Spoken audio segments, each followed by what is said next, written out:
Hello, welcome back to another FPL video. I hope everyone is doing well. Gameweek 31 has just finished, or at least it will be when I release this video. I'm filming this with the Monday fixtures still left to play, however, all my players have played. And I'm already looking ahead to Gameweek 32 coming around very quickly on Friday. Today, we're going to be taking a look at the potential transfers, how the team lines up, and just generally things about Gameweek 32. If you are new around here, don't forget to hit that subscribe button, hit the like button if you do enjoy the video, and well, let's go straight on into this one.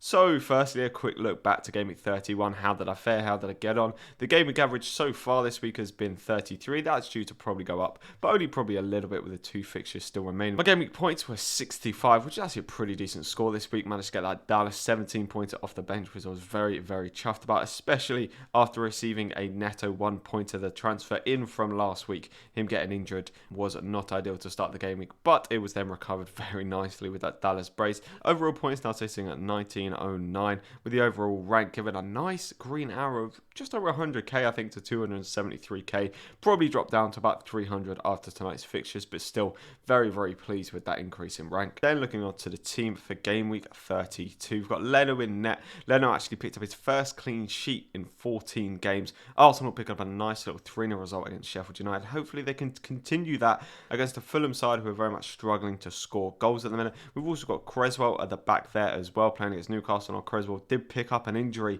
in that Leicester game, so hopefully he will be back, or at least not out for too long. I'm not actually necessarily expecting him to play this weekend, so maybe we'll see the likes of Dallas coming off the bench for him, or even Smith Rowe, depending on how I order them. But as Piliqueta playing against Brighton, hopefully he can actually pick up a clean sheet. Against West Brom and Palace, they've managed to not keep clean sheets. It's very unfortunate considering Chelsea are supposedly one of the best defences in the league. For them to leak goals against those two sides just has not been ideal, owning Azpilicueta. However, against Brighton, hopefully he can pull through and grab a clean sheet. Then we've got Diaz as well, who hopefully will play against Aston Villa. He was rested for the Champions League game. However, they do have a nice little gap in between the second leg of the UCL and when they play against Aston Villa, because all the Game Week 32 games are kind of dotted from Friday until Thursday, so it's just like one game a day basically from Friday until the Thursday in the next week. So the time in between Game Week 32 and 33 is basically going to be non-existent. So now moving on into the midfield, we have the main man firstly here, Heung-min Son, playing against Everton and Southampton. The Spurs boys getting a double game week this week, so hopefully they can absolutely smash it and could be a nice little rank increase just from owning him. We've also got Pedro Neto in there as well. As I previously mentioned, he did pick up an injury against Fulham. However, it didn't look too bad.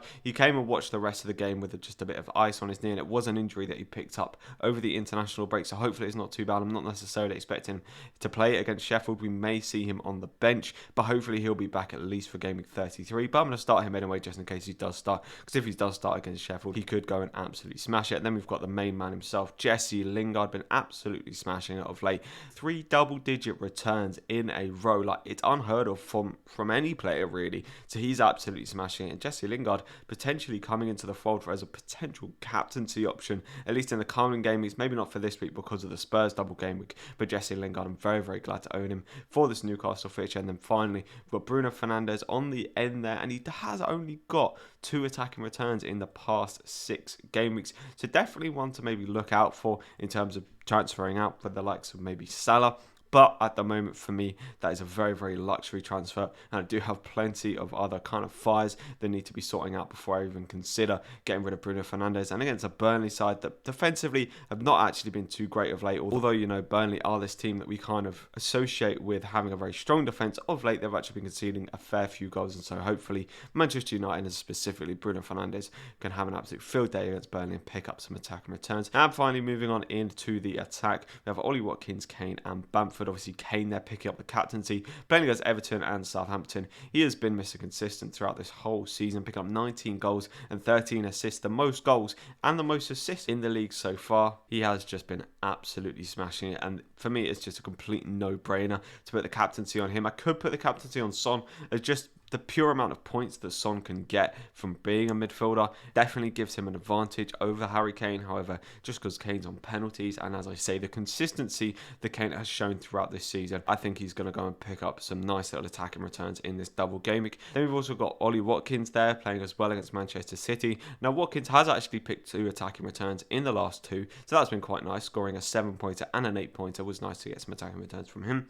Not necessarily expecting anything from him in this game, especially the fact that I've got the conflict between Watkins and Diaz. I'd probably rather if Watkins went and scored, as most people will own a Manchester City defender for this game, and specifically Diaz. However, I'm not really expecting anything from Ollie Watkins, and as you can see on my bench, I do have the likes of Tierney, Dallas and Smith Rowe, so I am debating about whether I bring in Smith Rowe and start him over Ollie Watkins, but just because Smith Rowe is also injured, I've got a lot of injuries in this team at the minute, I think Ollie Watkins, we just know he's going to play, and on the form he is on, could always go and nab a goal against Manchester City, as they did look reasonably vulnerable against Leeds. And the final man there, Patrick Bamford, playing against a Liverpool side who, to be fair to them, have looked a lot better defensively of late, although they did concede that goal against Aston Villa. It was more poor goalkeeping than actual poor defending in the end, but it all matters. So Patrick Bamford could actually go and nab a goal. Then onto the bench, as I have mentioned, we've got Tierney, Dallas and Smith Rowe. Obviously Tierney is just completely out basically until the end of the season.